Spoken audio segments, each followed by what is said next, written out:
Assalamualaikum warahmatullahi wabarakatuh. Yang saya hormati Ibu Apoteker Himyatul Hidayah M.Farm selaku dosen pengampu mata kuliah Kimia Farmasi Analisis. Perkenalkan, saya Tarisa Zalatul Fuadah dari kelas FM22C akan mempresentasikan hasil literatur review artikel yang berjudul Potensi Senyawa Dihidrokaempirol sebagai Anti Kanker pada Berbagai Tanaman.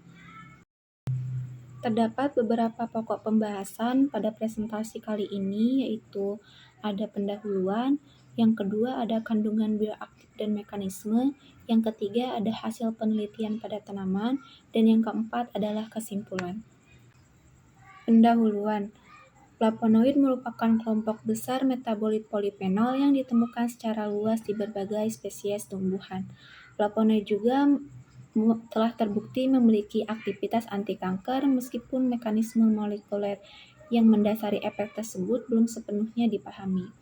Kanker merupakan penyakit yang bervariasi yang ditandai dengan proliferasi sel yang tidak terkendali dan gangguan pada siklus sel yang mengarah pada pertumbuhan sel yang abnormal dan kemampuan sel untuk bermetastasis ke jaringan lain di dalam tubuh.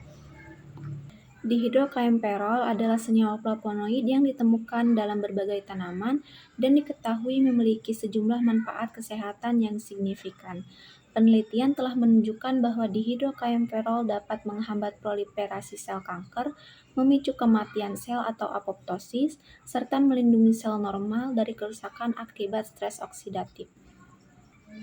Dihidrokaempirol dapat ditemukan dalam berbagai tanaman, di antaranya ada hollyhock, kelor, pohon pagoda, tanaman miana, kulit jeruk purut, dan daun benalu langsat. Tanaman-tanaman ini telah lama digunakan dalam pengobatan tradisional untuk berbagai penyakit termasuk kanker berkat kandungan bioaktifnya. Pada kesempatan kali ini, saya akan membahas tentang bagaimana dihidrokaempirol yang ditemukan dalam tanaman miana dapat berperan sebagai agen anti kanker berdasarkan bukti-bukti penelitian yang ada. Terdapat 3 kandungan bioaktif dan mekanismenya, yaitu yang pertama ada induksi apoptosis, yang kedua ada penghambatan proliferasi sel kanker, dan yang ketiga ada antioksidan dan reduksi stres oksidatif.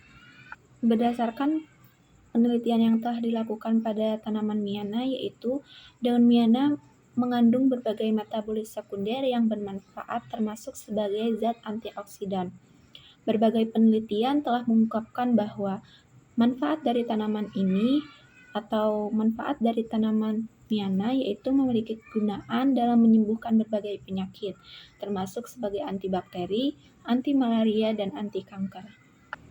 Pada penelitian yang dilakukan oleh Musmar dan Kusmawati pada tahun 2023, yaitu senyawa dihidrokaempirol meningkatkan aktivitas enzim yang memecah protein dalam sel kanker dengan mempengaruhi jalur sinyal molekuler seperti NF-kB dan caspase, sehingga mencegah penyebaran tumor dan menyebabkan siklus sel terhenti atau arrest, sehingga sel kanker tidak dapat berproliferasi, dan dihidrokaempirol menghambat pertumbuhan sel kanker dan menginduksi apoptosis atau kematian sel pada jenis sel kanker tertentu.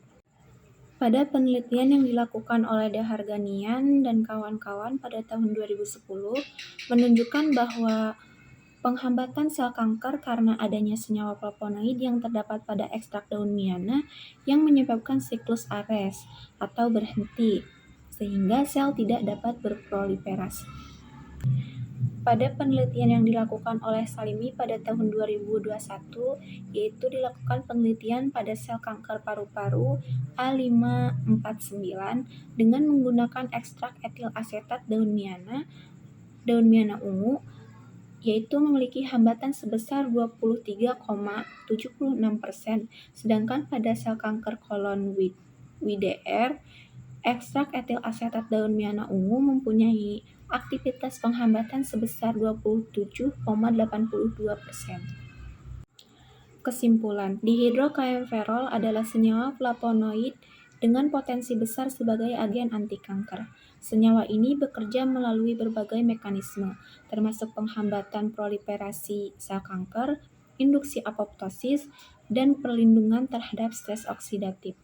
Seperti pada tanaman miana yang telah diteliti oleh para ahli bahwa tanaman miana mampu menjadi alternatif pengobatan kanker dengan mempengaruhi jalur sinyal molekuler seperti NF-kB dan caspase yang terlibat dalam pengaturan kelangsungan hidup sel kanker. Itu saja yang dapat saya sampaikan. Mohon maaf apabila terdapat kesalahan atau kekurangan. Terima kasih. Wassalamualaikum warahmatullahi wabarakatuh.